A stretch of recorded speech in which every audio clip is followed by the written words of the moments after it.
There's no way, ani ni Sandy. Hindi ito makapaniwala sa narinig mula sa kaibigan. Sandaling nahinto sa paglalakad at umupo sa bench sa waiting shed. Are you out of your mind? Hindi ko na nabawi. Nakakahiya naman sa lola ni Ronan. Well, para sabihin ko sa'yo, you missed a lot of fun last Saturday. Nanalo ang team ni Ricky at nag-blowout siya. And you're supposed to be there. Hinahanap ka niya. Iritado nga eh. Napabuntong hininga si Laurel. Fun din naman ang nangyari sa kanya noong Saturday. Lalo na roon sa bahaging, was it just a fun? No. She had a feeling it was more than just as fun. At 2 araw na niyang iniinda ang mga labi niya. Walang imikan sila ni Rona nang pauwi na sila. At hindi niya alam kung bakit biglay nagkaroon ng tensyon sa pagitan nila. Ibang uri ng tensyon, hindi iyong tensyon na nagmumula sa asara nilang dalawa. At sa buong biyahe pa uwi ng Lipa, her lips were throbbing. Lord, she had never been kissed. Hindi pa naman siya talaga nagkaka-boyfriend. Lahat crushes. At umaasa silang dalawa ni Ricky ang magiging mag-on, that Ricky would give her first kiss. Never in her wildest dreams na si Ronan ang magbibigay sa kanya ng unang halik. Why she'd met him only a week ago. Pero lahat ba talaga ng halik ay ganoon? Para siyang idinuduyan sa alapaap. Pagdating sa bahay nila hindi na niya hinintay na pagbuksan siya ni Ronan ng pinto ng pick-up. Mabilis siyang bumaba at nagkulong sa kwarto niya. Nakatitig sa kisame. Dinadama ang mga labi. Napapikit siya. Nakalimutang nasa harap niya si Sandy at pinagmamasdan ang anyo niya. Binalikan niya sa isipan ang eksena nila ni Ronan. Kung paanong inangkin nito ang mga labi niya right in front of his grandmother and who knows kung sino pa ang nakasaksi sa halikan nilang iyon. May mangilan-ngilan pa namang mga bisitang natitira. Mula pa noong Sabado'y hindi niya alam kung ilang ulit niyang binabalik-balikan sa isip ang pangyayaring iyon. At tuwin ay nagdudulot iyon ng masarap na kilabot sa katawan niya.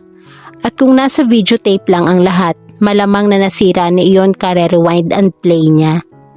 At every time she closed her eyes, dama pa rin niya ang init ng mga labi ni Ronan.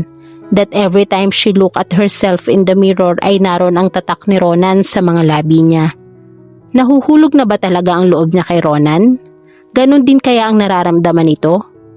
Ano na nga kaya yung sinabi nito? I may be a lot of things for you, sweetheart, but I don't kiss just for the heck of it. He was right. Pero paano kung talang ganoon humalik si Ronan sa lahat ng babae? At iyon pala'y isang bahagi lamang ng pag-arte ang ginawa nito. Enjoying himself at the same time. Hindi niya isinama sa pagkukwento sa kaibigan ang bagay na iyon. Hindi siya handa sa kung ano man ang magiging reaksyon nito. Nagulat pa si Laurel lang tapikin siya ni Sandy sa balikat. Bakit ka pumipikit at nanunulis pa iyang nguso mo? What? Bigla siyang nagmulat ng mga mata at nagsasalubong ng mga kilay ng kaibigan ang bumungad sa kanya. Umikot ang mga mata ni Sandy. Are you okay? Of course, I'm okay. Nagiinit ang mukhang sabi niya. No, you're not. But never mind. Hindi ko naaalamin kung ano ang nangyayari sa'yo. Anyway, hindi na kita iinggitin sa nangyaring blowout ni Ricky noong Sabado. Basta last na yung pagpatol mo sa malaking kalokohan ni Ronan. Huwag kang mamangka sa 2 ilog. Isipin mo si Ricky. Alam mo namang gusto ka nung tao at gusto mo rin siya. Napangiti lamang si Laurel. Tinawagan siya ni Ricky noong Sabado ng gabi. Hindi pa natatagalang maihatid siya ni Ronan. Inimbitahan siyang lumabas sila ng Linggo ng gabi nang magpaalam siya sa kuya niya hindi siya pinayagan dahil maghapon siyang wala ng Sabado. Hinarap niya ang kaibigan. Okay, last na lang iyon, then goodbye Ronan and hello Ricky. Good, wika ng kaibigan. Hindi natin kilala yung Ronan na yan. Transferi lang siya, Decem. Anyway, may-fundraising nga pala ang mga seniors. Para saan? Para yata sa pagpaparipaint ng auditorium at nagpapaskil na sila ng mga flyers. Ani ni Sandy at iniba na ang usapan. And that will be this next Friday night. Napatango si Laurel. She was sure Ronan wouldn't be at the party. Iyon ang okasyong hindi nito dinadaluhan kung ang pagbabasehan ay ang narinig niyang usap-usapan ng mga college girls. Hi! Nasa locker si Laurel at kukuhanin sana ang makapal na libro sa mathematics nang marinig ang tinig na iyon. Her heart went overdrive. Kahit hindi niya lingunin ay kilala niya ang tinig. She turned slowly. Hi! Her lips started to shake. Hanggang maaari ay niiwasan niyang magtagpo ang landas nilang dalawa ni Ronan. Kahit sa Sabado na lang sila ulit magkita, pagkatapos ay tapos na. Gusto niyang ibalik sa normal ang lahat. Kung paanong hindi niya pinapansin noon si Ronan, bakit kailangan niyang kabahan sa tuwing nagkakaharap sila? Bakit hindi niya magawang tingnan ito ng diretsyo? Ngunit paano niya ibabalik sa normal ang lahat gayong siya mismo ay hindi kayang gawin iyon?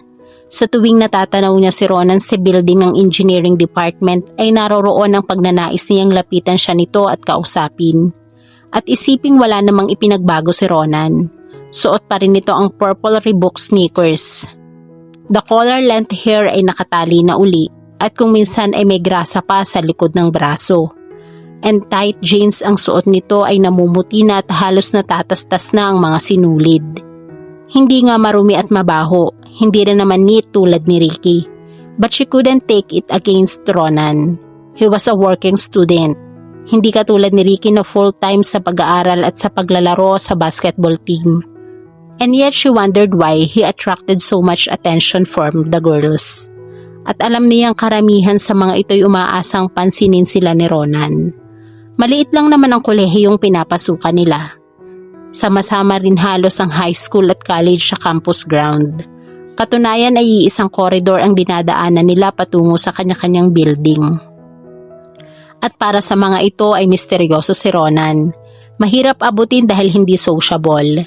He didn't even attend school parties. At kaya lang paminsan-minsang nasa court dahil pinapanood ang paglalaro ng mga barkada at classmates. And she was puzzled why she noticed these things lately. Dati namang hindi niya napapansin ang mga ito noon. Kung alam niyang nag-e-exist si Ronan noon ay dahil sa mga hindi magagandang chismis tungkol dito. She sighed. What are you doing here? To give you this, may kinuha itong nakaipit sa notebook nito.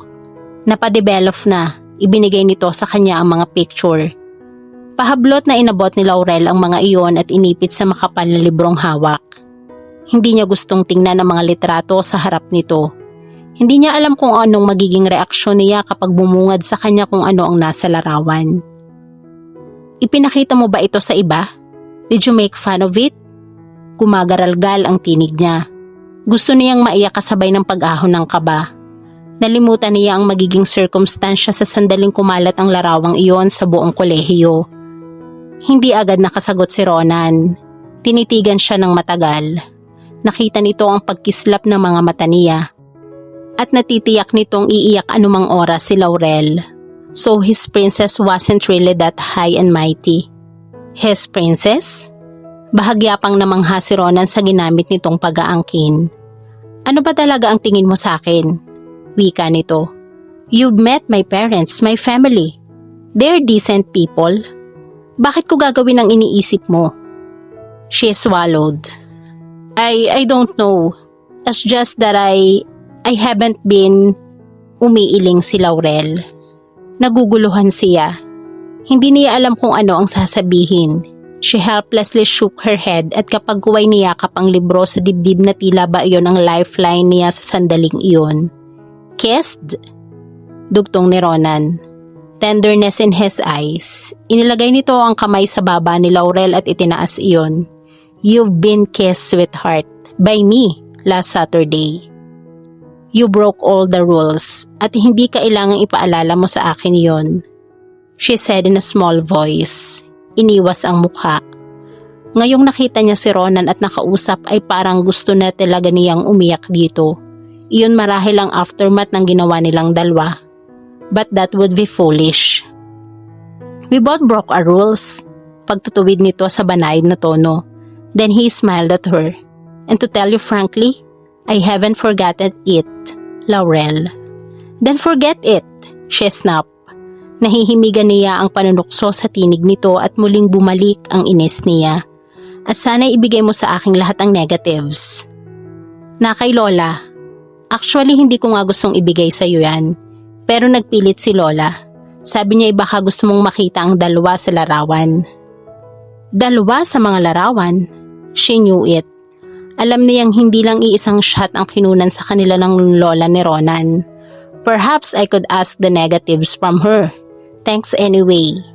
Tumalikod si Laurel at isinara ang pinto ng locker. Pagkatapos ay hinirap muli si Ronan. I have to go. Nagmamadali pa ako. Sunduin mo na lang ako sa Sabado. Sandali. Nahagip nito ang braso niya. Why the sudden coldness? Coldness? Nalimutan mo na bang nagpapanggap lang ako nung Sabado? Hindi iyon ang tinutukoy ko. Ani ni Ronan sa naiiritang tono. Lord, I don't understand you. A while ago you're speaking softly, na tila ba iiyak ka. Pagkatapos, oh woman. Binitiwan nito ang braso ni Laurel dahil baka magalit na naman ito ang dalagitay magbago pa ang isip na sumama sa Sabado. Okay, susunduin kita sa Sabado bago mananghali. Ronan said matter-of-factly. Hindi sumagot si Laurel at nagmamadaling lumabas ng locker room. Mabilis siyang pumasok sa girls' restroom. Inilak ang cubicle. Isinandal niya ang sarili sa pinto at mabilis na binuklat ang pahinang pinag-ipitan niya ng mga larawan. Kasabay ng kakaibang pagpintig ng kanyang puso ay napangiti siya. Ang unang litrato ay ang akmang paghalik sa kanya ni Ronan. His eyes were closed as his head angled to kiss her. Nakapikit din siya at nakatingala rito as if she couldn't wait for his lips to touch hers. Para silang poster ng isang romantic movie. Napangiti siya at inipit muli sa libro ang larawan. Pagkatapos ay tinitigan ang ikalawang litrato. Napasinghap ang dalaga. Biglang nag-init ang kalamnan. Tinalo pa nila ang kissing photo ng Kuya Ben at Ate Elenia noong kasal ng mga ito. Ganun pala ang itsura nila while they were doing that 5-second thing. 5 seconds nga ba? Perhaps it was more than that. Paano na ngayon ito? Pupunitin ba niya ang larawang iyon? She shook her head. There was no way na pupunitin niya ang larawan. Kinuha niya ang planner at doon iniipit ang larawan. At dito po nagtatapos ang ating kwento. Sabay-sabay po nating abangan ang sunod na kabanata. Maraming salamat po. God bless and stay safe.